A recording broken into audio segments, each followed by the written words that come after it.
Akiaria kaunti-inĩ ya Meru, mũikarĩri gĩtĩ wa gĩkundi kĩa Meru Progressive Forum, Isaac Marete, nĩaugĩte mũingĩ nĩũnyarirĩkĩte kuma hĩndĩ ĩrĩa mũgomo ũyũ wambĩrĩirie na akamenereria ateti ũndũ ũmwe na atongoria a kaunti nĩ ũndũ wa kunĩra maitho mũgomo ũyũ. Until when will our brothers and sisters suffer because nurses are on strike?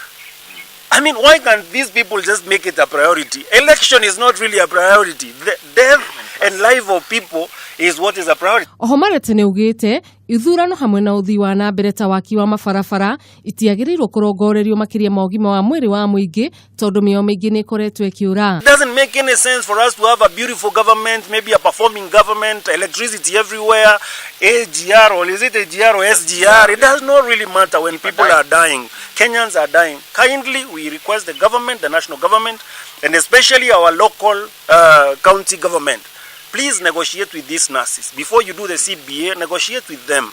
Let them go back to work and then you'll sort out those other issues later. Gukinyiria riu arigitani aya ni makararĩtie mũkana wa gũtigithio wĩra nĩ kanjũ ya magavana. Ngiripotera ceceni ya Kameme TV, niĩ ngetwo Wanjirũ wa Njuguna.